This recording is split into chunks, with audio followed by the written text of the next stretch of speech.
believe in a two-party system, Mr. President. Why? Because two parties create competition. And competition makes all of us better. It does. The Democratic Party, the opposite of my party, the Republican Party, the Democratic Party is competing within itself right now. And there is a distinct wing of the Democratic Party that is winning that competition. If I wanted to use a pejorative expression, I would call it the loon wing of the party. The loon wing of the Democratic Party.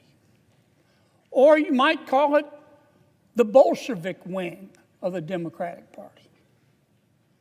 I think a more accurate description is to call it the Socialist wing of the Democratic Party. I think that's fair. Now, I'm not saying that all of my Democratic friends are socialists, but there is clearly a wing of the Democratic Party that can only be described accurately as the socialist wing of the party. And that party is in ascendancy. That party is in control. Now, my friend Senator Schumer is the leader of the Democrats in the United States Senate. And he, of course, has instructed his colleagues to vote to shut down government. And Senator Schumer has been criticized for that. And I understand. I don't agree with him. I think he made a mistake. But I don't think Senator Schumer is the leader of this effort. I don't. I think Senator Schumer, like many of his colleagues, would like to be loved by everybody in the party, and he would like to be loved by the socialist wing of his party. And I do think that's part of what is motivating this shutdown, and that's why I say it's all about politics. But I don't think Senator Schumer is the person in charge, because Senator Schumer is not the leader of the socialist wing of his party. Congresswoman Ocasio-Cortez is. She's running the show. It was no accident the other day the Congresswoman let it slip. She said, if you really want to negotiate at the end of this shutdown, come see me. Come see me. And I think any fair-minded person has to look right now and say that the two leading members, the quarterback, the two leading members of the socialist wing of the Democratic Party, the quarterback is Congresswoman Ocasio-Cortez. Now, her substitute is Senator Bernie Sanders. But I think it's the Congresswoman who's calling these shots. Now, Mr. President, I don't hate anybody. I've said that repeatedly, and I mean it. I like all of my colleagues. I look for grace wherever I can find it.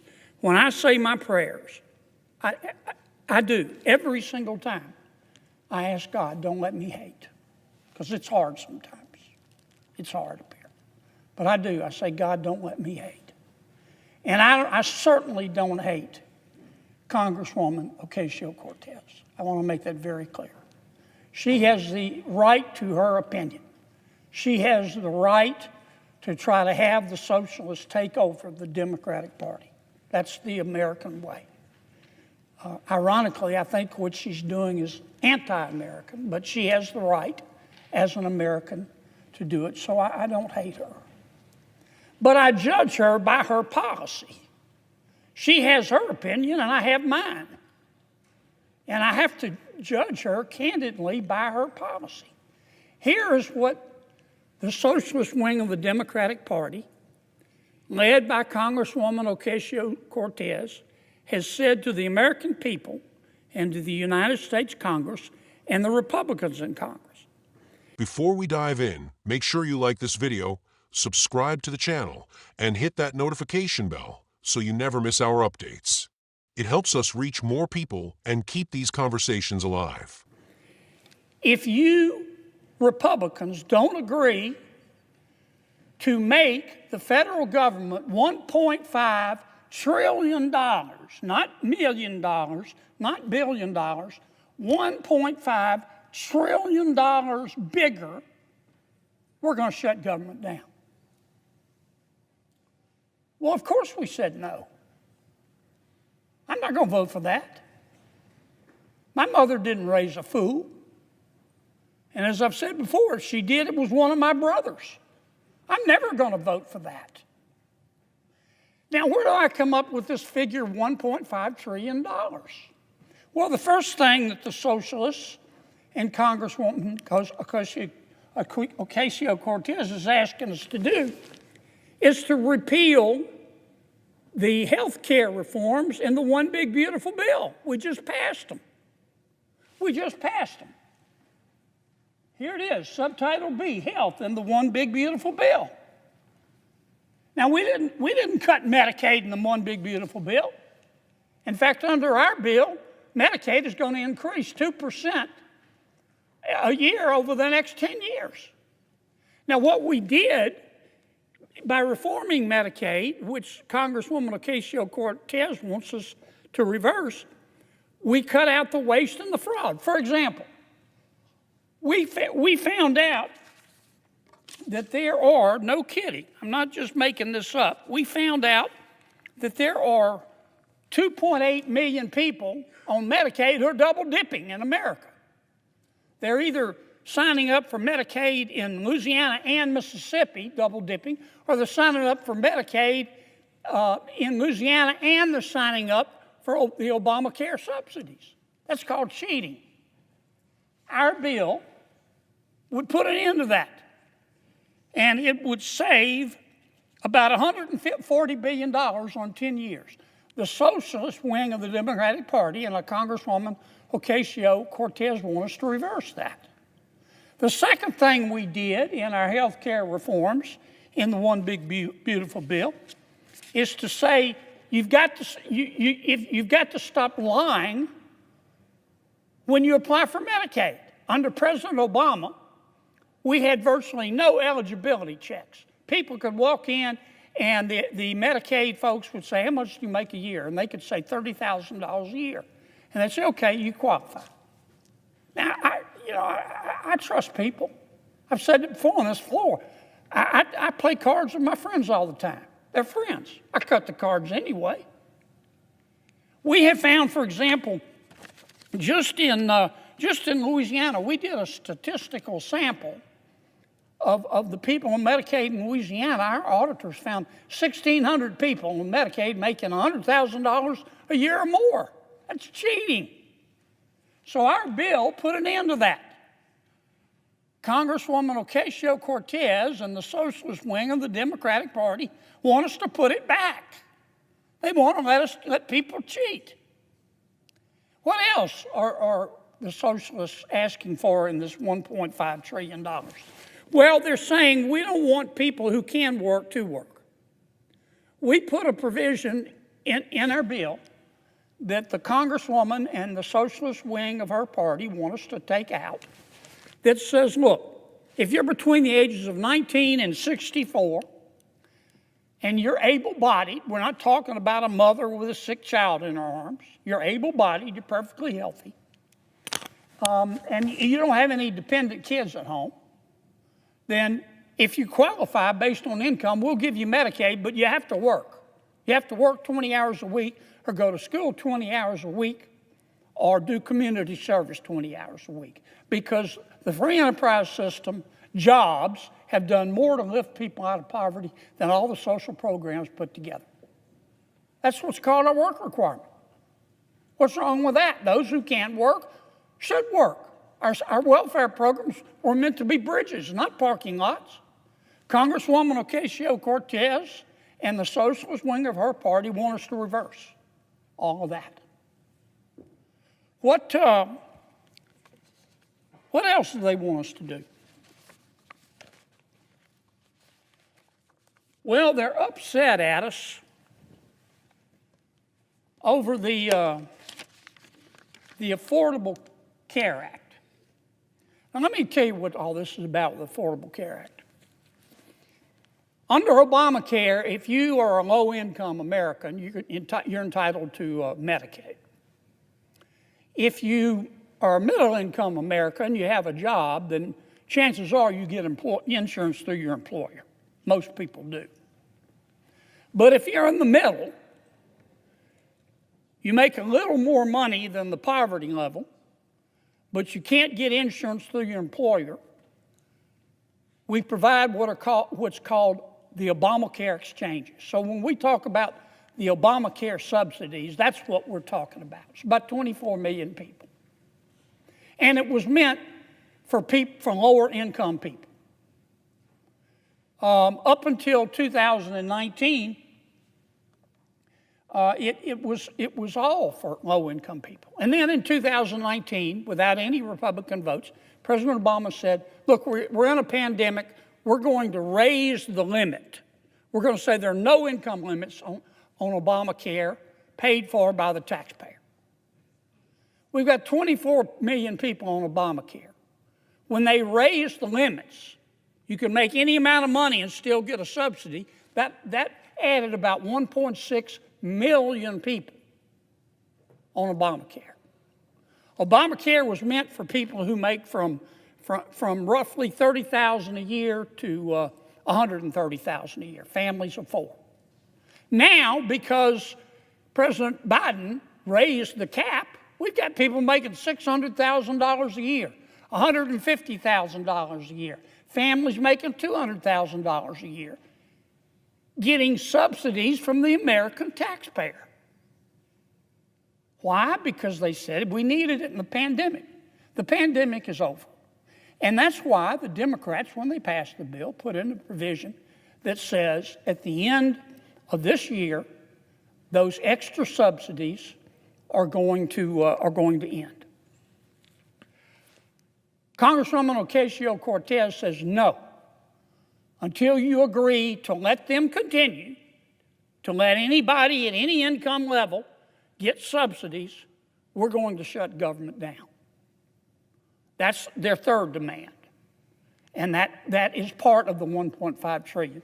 And finally, of course, the Congresswoman is saying we want you to give $500 billion, not $500,000, not $500 million, $500 billion.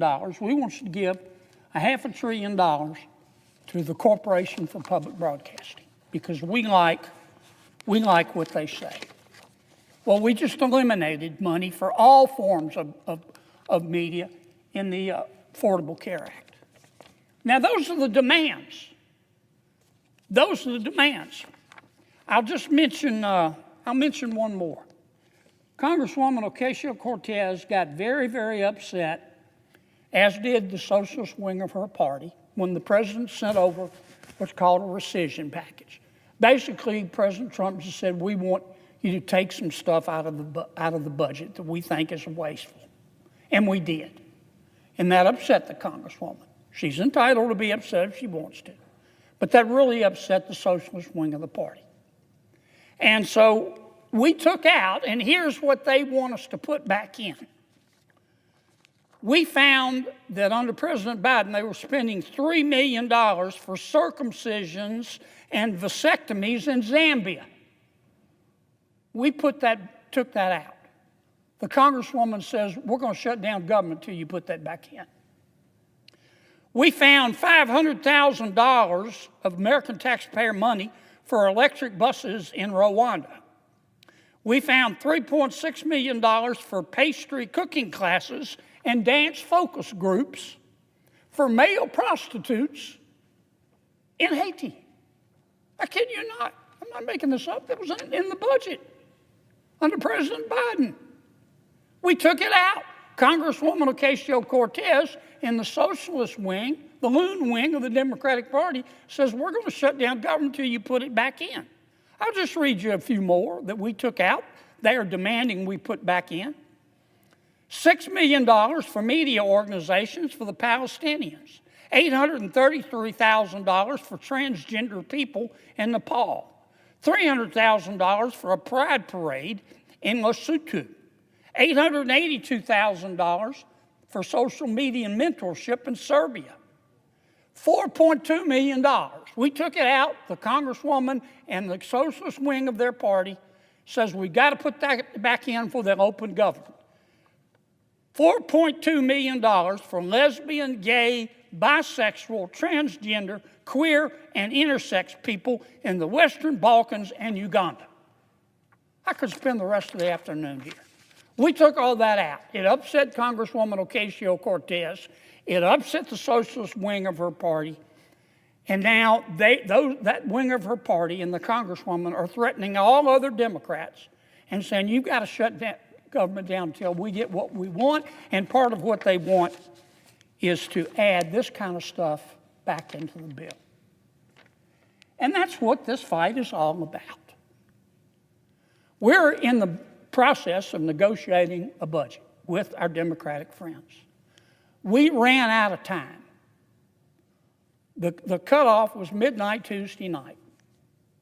That's when the clock struck midnight and the budget ran out. What we had asked for and what we're still asking for is let's continue to negotiate, we meaning the Republicans and the Democrats, for 6 more weeks and try to agree on a budget. That's all we're asking. We're not asking for any additional appropriations, any conditions, any stipulations. All we're asking for is what we call a clean CR. All we're asking for is just further negotiate. And Congresswoman Ocasio-Cortez, who has done a stellar job in rising to the leadership of her party as a member of the socialist wing. They're about to elect a socialist mayor of New York. I think Mr. Mamdani's going to win. They have said to our request, let's just continue the status quo for 6 more weeks. They said, we'll give you 6 more weeks if you will give us $1.5 trillion. That's what they're demanding. And that's why we're shut down. Now, let me say it again, Mr. President. I don't hate anybody. This is America. I sure don't hate the Congresswoman. She is entitled to her opinion, but I'm entitled to mine. And she can criticize my policy positions, but I'm entitled to criticize hers. And I'm here to tell you, Mr. President, in front of God and country, based on her policy positions that she's demanding, based on her policy positions that she is demanding, that I just outlined, $1.5 trillion of pure, unadulterated spending porn. Based on that demand, based on her policy positions, the American people are looking at her and saying, this person has single-handedly put an end to dumb blonde jokes. Because that is the craziest thing I've ever heard.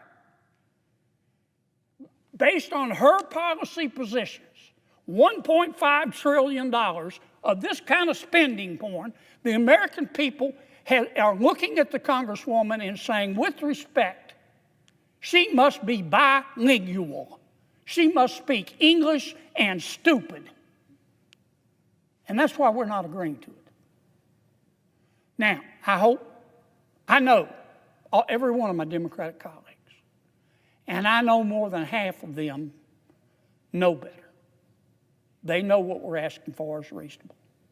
I'm just asking them to meet us halfway. We're not asking for any additional provisions. They shouldn't ask for any additional provisions. And let us just open back up and continue to negotiate for 6 weeks.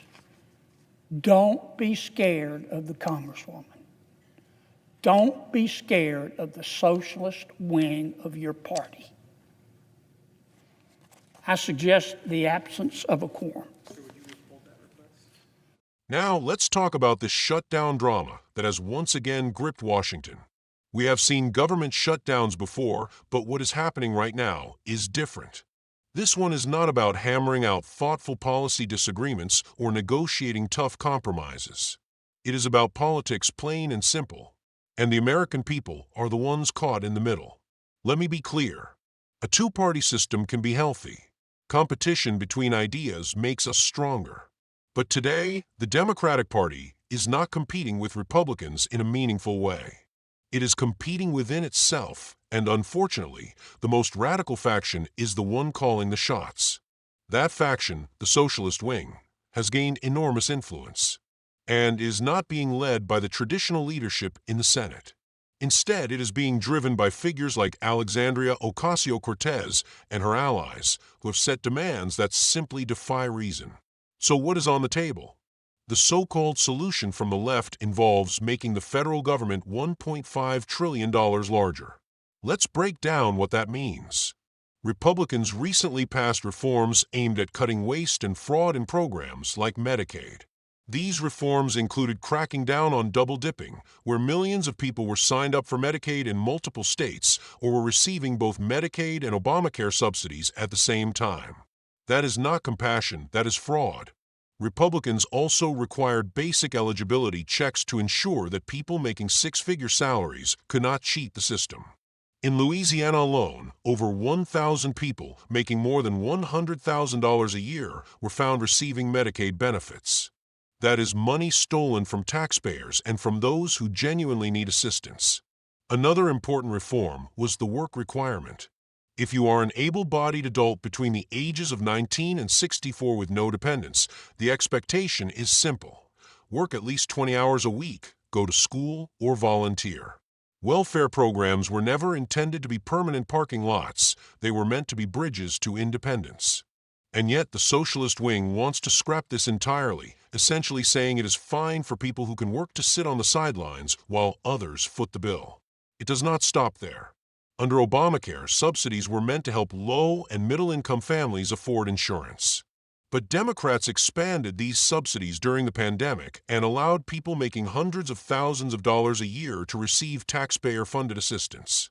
At the time, it was pitched as temporary relief. Now, even though the pandemic is over, the left insists those subsidies must stay permanently.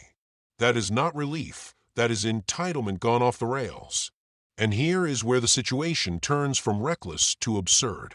Democrats are also demanding that foreign aid and questionable social spending be restored, funding that Republicans eliminated after uncovering items like millions of taxpayer dollars for pastry classes in Haiti, money for electric buses in Rwanda, or millions directed towards special interest projects overseas that have little to do with the well-being of the American people. That is not fiscal responsibility. That is a waste of hard-earned tax dollars. Meanwhile, Republicans are asking for something very modest, a clean, continuing resolution to keep negotiations open for another 6 weeks. No new conditions, no drastic cuts, no political gimmicks. Just more time to work toward a balanced budget that actually serves the American people. But instead of meeting halfway, the radical faction on the left has chosen to dig in, threatening to keep the government shut down unless their $1.5 trillion wish list is granted. Here is the bottom line. Republicans are not saying no to helping people. We are saying no to fraud, no to waste, and no to policies that discourage work and reward dependency. The American people deserve better than to have their livelihoods used as bargaining chips in a game of political theater. And to those in the Democratic Party who know better, this is your moment to stand up. You know that the demands being made are unreasonable. You know that asking for $1.5 trillion in new spending at a time when our nation is already drowning in debt is dangerous. This is your chance to prove that your party is still capable of responsible governance. At the end of the day, this is not about left versus right. It is about common sense versus reckless spending. It is about whether we build a government that empowers people to thrive through work, opportunity, and accountability, or whether we let radical voices turn our economy into an endless cycle of dependency and debt. If you believe, as I do, that America deserves better than reckless shutdowns and trillion-dollar demands, then stand with us. Share this message, keep the conversation alive, and let your voice be heard. And once again, do not forget to like this video, subscribe, and stay tuned for more analysis on the issues that matter most to our nation.